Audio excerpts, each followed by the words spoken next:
ഇതൊരു കൊട്ടാരത്തിന്റെ മുൻവശമല്ല. പട്ടാളക്കാരൻ തോക്കും പിടിച്ച് നിൽക്കുന്ന ശില്പമുള്ള പള്ളി എവിടെയാ വേറെ ഉള്ളത്? അങ്ങനെ ഒരു മതിൽക്കെട്ടിനുള്ളിൽ 3 പള്ളികൾ.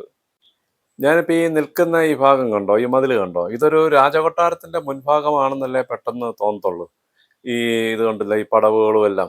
പക്ഷേ ഇത് രാജകൊട്ടാരത്തിന്റെ മുൻഭാഗമല്ല. ഇതൊരു പള്ളിയുടെ മുൻഭാഗമാണ്. നമ്മളെ ഈ പള്ളിയുടെ ഈ കൂറ്റൻ മതിൽക്കെട്ട് ഒന്ന് ശ്രദ്ധിക്കണം. കാരണം ഇതിന് 2 പ്രവേശന കവാടങ്ങളാണുള്ളത്. ഈ ഓരോ പ്രവേശന കവാടത്തിന്റെയും ഇരു സൈഡുകളിലും തോക്കും പിടിച്ചുകൊണ്ട് നിൽക്കുന്ന പട്ടാളക്കാരന്റെ രൂപങ്ങളാണ് ഉള്ളത്. ഒപ്പം ഓരോ സിംഹവും. അപ്പൊ ഇതുപോലെ ഈ പട്ടാളക്കാരന്റെ രൂപങ്ങളുള്ള പള്ളികളുടെ ഏതെങ്കിലും മതിലുകൾ നമ്മൾ കണ്ടിട്ടുണ്ടോ? സാധാരണ പള്ളികളുടെ മതിലുകളിൽ ഒന്നെങ്കിൽ ക്രിസ്തുദേവന്റെ രൂപം, അതും അല്ലെങ്കിൽ ബൈബിൾ വചനങ്ങൾ. അങ്ങനെയല്ലേ സാധാരണ ഉള്ളൂ. ഈ മതിൽക്കെട്ടിനുള്ളിൽ 2 പള്ളികളാണുള്ളത്. പഴയ 2 പള്ളികൾ. സാധാരണ ഒരു മതിൽക്കെട്ടിനുള്ളിൽ ഒരു പള്ളിയല്ലേ കാണുന്നത്. ഇതിനകത്ത് 2 പള്ളിയും ഇപ്പോൾ ഒരു പുതിയ പള്ളിയും കൂടി ഉണ്ട്. അങ്ങനെ 3 പള്ളിയാണുള്ളത്. ഈ പഴയ 2 പള്ളി എന്ന് പറഞ്ഞു കഴിഞ്ഞാൽ അത് ഒന്ന് AD 1450 പണി കഴിപ്പിച്ചതാണ്. അതിനോട് ചേർന്ന് തന്നെയുള്ള അടുത്ത പള്ളി എന്ന് പറഞ്ഞാൽ AD 1864 ഈ പള്ളിയും ഈ മതിലും എല്ലാം കാണുമ്പോൾ തന്നെ നമുക്ക് പെട്ടെന്ന് മനസ്സിലാവുമല്ലോ. എല്ലാം പോർച്ചുഗീസ് ശില്പശൈലിയിൽ തന്നെയാണ്. നമ്മൾ അങ്ങോട്ട് കയറുന്ന ഈ പടവുകളില്ലേ, അത് മുഴുവൻ കരിങ്കല്ലിന്റെ പാളികളാണ്. കരിങ്കല്ല് ഇങ്ങനെ വെച്ചിരിക്കുന്നതാണ് ഒറ്റപ്പാളിയായിട്ട്. ഒരു അത് വന്ന് നമ്മൾ കാണേണ്ട ഒരു കാഴ്ചയാണ്. ആ കാലത്ത് ഇതുപോലെയൊക്കെ നിർമ്മിച്ച് വെച്ചിരിക്കുന്നതൊക്കെ. ഈ 2 പഴയ പള്ളികളും പുരാവസ്തു ഏറ്റെടുത്തിരിക്കുന്നതാണ്. അതുകൊണ്ട് അത് പൊളിച്ചു പണിയുവാനോ അങ്ങനെയൊന്നും സാധ്യമല്ല. അത് അങ്ങനെ നിലനിർത്തിയിരിക്കുന്നതാണ്. ഒരുപാട് ആൾക്കാരാണ് കാണാൻ വരുന്നത്. അത് കാണേണ്ട കാഴ്ച തന്നെയാണ്. അതിൽ ഒരു പള്ളിയിലാണ് ഈ വാഴ്ത്തപ്പെട്ട തേവർപ്പറമ്പിൽ കുഞ്ഞച്ചന്റെ കബറിടം ഒക്കെ ഉള്ളത്. ഇപ്പൊ ഈ 2 പള്ളിയുടെ പുറകിലാണ് പുതിയതായിട്ട് ഒരു പള്ളി നിർമ്മിച്ചിരിക്കുന്നത്. അത് നമ്മുടെ ഏഷ്യയിലെ തന്നെ ഏറ്റവും വലിയ ഒരു പള്ളിയെന്ന് ആണ് അവകാശപ്പെടുന്നത്. പക്ഷേ ഉള്ള സംഭവം എന്താണെന്ന് ചോദിച്ചു കഴിഞ്ഞാൽ ആ പള്ളി ഈ 2 പഴയ പള്ളിയുടെ പുറകിലായതുകൊണ്ട് നമുക്ക് പെട്ടെന്ന് കാണാൻ സാധ്യമല്ല. ഈ പുതിയ പള്ളി കാണണമെങ്കിൽ മുന്നിൽ ഇരിക്കുന്ന ഈ 2 പള്ളി പൊളിച്ചു മാറ്റണം. എങ്കിലേ ഉള്ളൂ അത് പെട്ടെന്ന് കാണാൻ പറ്റത്തുള്ളൂ. പക്ഷേ ഈ 2 പഴയ പള്ളി ഒരിക്കലും പൊളിക്കാനും പറ്റില്ല. കാരണം അത് പുരാവസ്തുവിന്റെ കീഴിൽ വരുന്നതാണ്. അതുകൊണ്ട്. ഇപ്പോൾ ഇവിടെ ഈ പണിതിരിക്കുന്ന പുതിയ പള്ളി ഒന്ന് കാണേണ്ടത് തന്നെയാണ് കേട്ടോ. അത് ഞാൻ പറഞ്ഞില്ലേ ഏഷ്യയിലെ ഏറ്റവും വലിയ ഒന്നാമത്തെ പള്ളിയാണെന്നാണ് അവകാശപ്പെടുന്നത്. ആ രീതിയിൽ തന്നെയുള്ള ഒരു പള്ളിയാണത്. 3 നിലകളായിട്ടാണ് പള്ളി പണിതിരിക്കുന്നത്. താഴത്തെ നിലയിൽ അതിന് ഒരു മ്യൂസിയം ഒക്കെ ഉണ്ട്. ഈ പുതിയ പള്ളിയുടെ ഈ മുൻഭാഗം എന്ന് പറഞ്ഞു കഴിഞ്ഞാൽ പോർച്ചുഗീസ് ഗോത്തിക് ശൈലിയിലാണ് അത് പണിതിരിക്കുന്നത്. അത് വന്ന് നമ്മളൊന്ന് കാണണം അത് കേട്ടോ. ആ പള്ളിയുടെ മുൻഭാഗവും അതിന്റെ പിൻഭാഗവും 2 സ്റ്റൈലിലാണ് പണിതിരിക്കുന്നത്. പുറകുവശം എന്ന് പറഞ്ഞു കഴിഞ്ഞാൽ ബൈസന്റൈൻ ശൈലിയിലാണ് ഈ പുതിയ പള്ളിയുടെ പണിതിരിക്കുന്നത്. മുൻഭാഗം വരുമ്പോഴത്തേക്കും പോർച്ചുഗീസ് ഗോത്തിക് ശൈലിയിലും.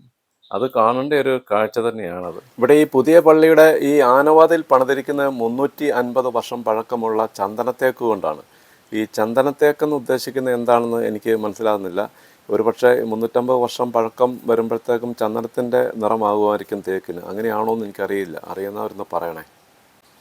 ഈ പള്ളിയുടെ ഉള്ളിലെ കാഴ്ചകളൊക്കെ ഞാൻ കാണിക്കാത്തത് അവിടെ ഫോട്ടോഗ്രാഫി വീഡിയോഗ്രാഫി ഒന്നും അലൗഡ് അല്ല.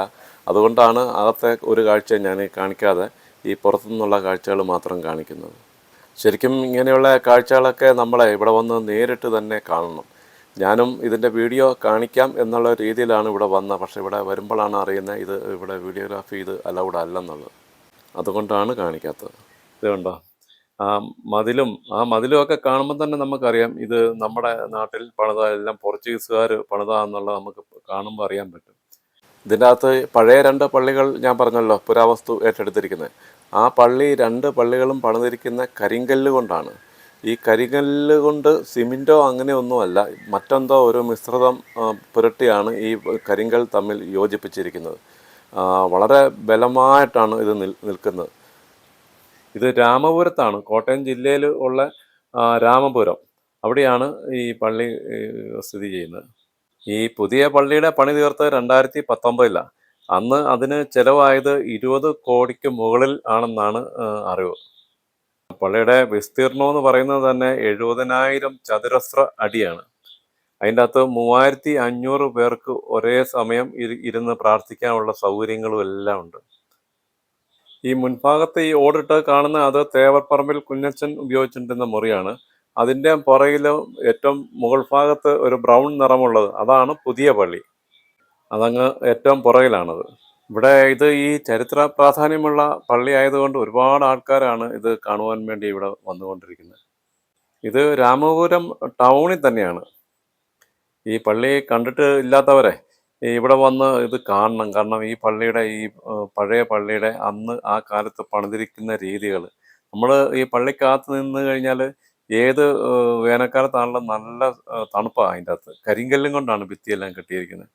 അത് കാണേണ്ട ഒരു കാഴ്ച തന്നെയാണ്. ഈ മതിലും ഈ മതിലിൽ ഉള്ള ഈ പട്ടാളക്കാരുടെ ശില്പങ്ങളും അതൊന്നും മാറ്റുവാൻ സാധ്യമല്ല. എല്ലാം പുരാവസ്തുവിൻ്റെയാണ്. അതുകൊണ്ട് ഒരു രക്ഷയില്ല. അത് അങ്ങനെ തന്നെ നിൽക്കും. പക്ഷെ അങ്ങനെ തന്നെ നിന്നാലേ ഉള്ളൂ അതിൻ്റെ പ്രൗഢി എന്നും നിലനിൽക്കത്തുള്ളൂ. ഇത് വന്നൊന്ന് കാണേണ്ട കാഴ്ച തന്നെയാണിത്. ഈ പള്ളി കണ്ടിട്ടുള്ളവർ ഒരുപാട് പേര് കാണുമായിരിക്കുമല്ലോ.